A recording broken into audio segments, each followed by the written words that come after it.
हर हर महादेव। ओम नमः शिवाय।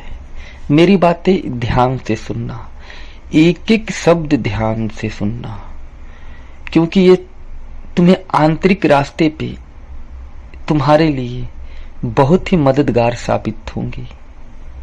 और आपको पता है ना कि मैं केवल आंतरिक रास्ते की ही बातें करता हूँ, भौतिक रास्ते अथवा भौतिक जगत की बातें मैं ज्यादा नहीं करता हूँ, ठीक है। क्योंकि तुमको भौतिक रास्ते अथवा भौतिक जगत के बारे में समझाने बताने के लिए बहुत सा व्यक्ति खड़े हैं, जाओ उनकी बातें सुनो। हाँ, मेरी बातें भौतिक जगत और भौतिक रास्ते की ओर तुम्हें नहीं लेके जाती है, अपितु तुम्हें भौतिक रास्ते और भौतिक जगत की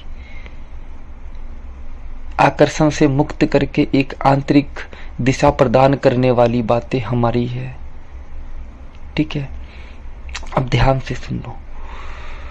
जब भी तुम किसी विधि अथवा सूत्र के सहारे ध्यान को उपलब्ध होने की प्रयास करते हो और आंतरिक रूप से एक स्थिरता और शांति का अनुभव जहां जाकर के तुम करने लगो, वहीं पे सहज रूप से उस विधि अथवा सूत्र से स्वयं को मुक्त कर लो, ठीक है। और स्वयं को उसी स्थिरता और शांति से एकाकार कर दो और उसी अवस्था में जितना देर तुम रह सको रहने की प्रयत्न करो, ठीक है। दूसरी बातें सुनो।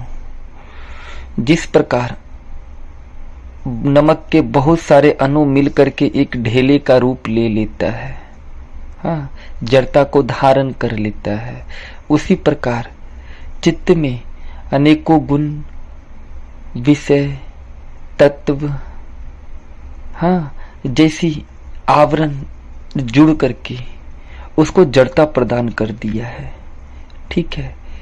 तो तुम्हारी प्रयत्न केवल उस नमक को पानी में डाल देने की होती है, उसके बाद उसकी घुलने की प्रक्रिया अपने आप समाप्त हो जाती है।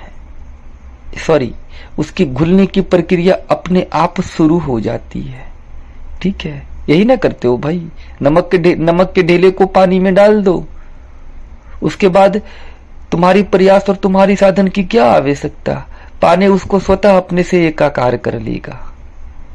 हाँ, यही प्रक्रिया ध्यान की है।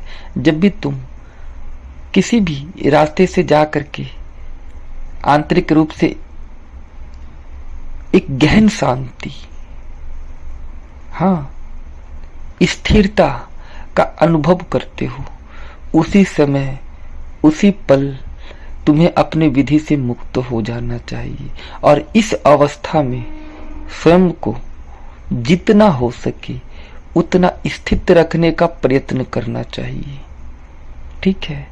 बाकी जो होना होता है यहाँ पे स्वतः होता है, तुम्हें कुछ करने की आवश्यकता नहीं पड़ती है।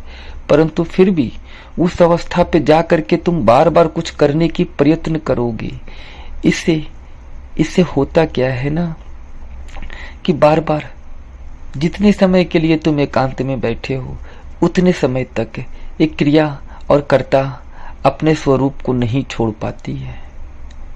हाँ, अपने यथार्थ स्वरूप को जब तक कर्ता और क्रियापन का भाव नहीं त्यागेगा तब तक तुम उस शाश्वत सत्ता से एकाकार, उसके संग स्थित कैसे हो पाओगे? नहीं हो पाओगे, कदापि नहीं हो सकते हो। हाँ, एक बार फिर से सुन लो। जब भी तुम किसी भी साधन के द्वारा ध्यान को उपलब्ध होने की प्रयास करते हो तो उस साधन का प्रयोग तभी तक करो जब तक तुम आंतरिक रूप से एक गहन शांति का अनुभव नहीं करने लगो। जिस पल तुम्हें ऐसा लगे कि अब तुम आंतरिक रूप से पूर्णतः शांत, सहज और स्थिर हो चुके हो, उसी समय स्वयं को उस विधि अथवा उस साधन से परे कर लो, अलग कर लो और उसी अवस्था में विश्राम करने की प्रयास करो। यही विश्राम की अवस्था ध्यान कहलाती है। ठीक है। और जैसे जैसे इसकी अवधि बढ़ती चली जाएगी वैसे वैसे वैसे तुम्हारा ध्यान भी गहरा और गहरा होता चला जाएगा, ठीक है। क्योंकि वहां पहुंचने के बाद तुम्हारे द्वारा करने के लिए कुछ शेष रहता ही नहीं है।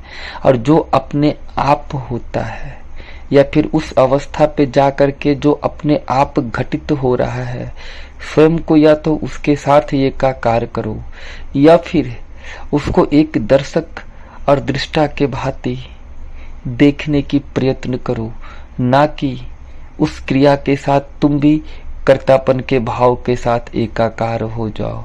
और जब तक ऐसा करते रहोगे ध्यान के वास्तविक और शाश्वत अनुभव से वंचित रहोगे। समझ गए ना? बस तुम्हें इतना ही करना है और करने के लिए सिर्फ और सिर्फ इतना ही है। परंतु ज्यादातर देखो कोई व्यक्ति साधन और विधि से इस प्रकार उलझ गया है या फिर उसको उलझा दिया गया है इस प्रकार कि वो निरंतर, चाहे वो आंतरिक रूप से बिल्कुल शांत और स्थिर हो भी चुके हैं, परंतु फिर भी उस साधन अथवा उस विधि को छोड़ने के लिए तैयार ही नहीं होते हैं। तुम्हें छोड़ना होगा मेरे भाई, छोड़ना ही होगा और छोड़ो। हाँ, इतने दिन तुमने उसके सहारे ध्यान को उपलब्ध होने की प्रयत्न किया, परंतु आज तक ध्यान को नहीं समझ पाया।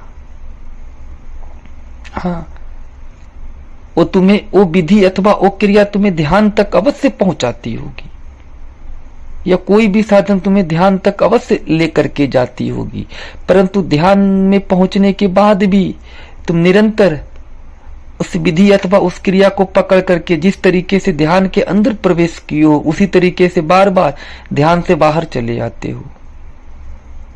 और यही गलती प्राय सभी करते हैं। और जब तक ये गलती करते रहोगे तब तक विधि को तो समझ गए, सूत्र को तो समझ गए, परंतु ध्यान को नहीं समझ पाए। हाँ, जबकि ये रास्ते उल्टे हैं।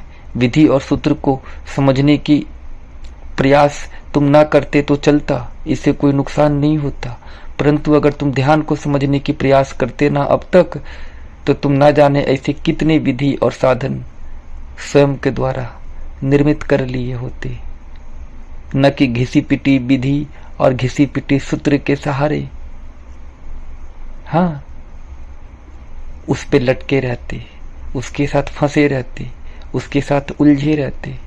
यही तुम्हारी सबसे बड़ी व्यथा है और परेशानी है और आंतरिक रास्ते की सबसे बड़ी अवरोधक है। इस अवरोधक को समाप्त करो। हाँ, अन्यथा तुम उस अवरोधक के उस पार नहीं जा पाओगे, हमेशा इसी पार भटकते रहोगे, उलझे रह जाओगे, फंसे रह जाओगे। ठीक है, चलो, हर हर महादेव, ओम नमः शिवाय।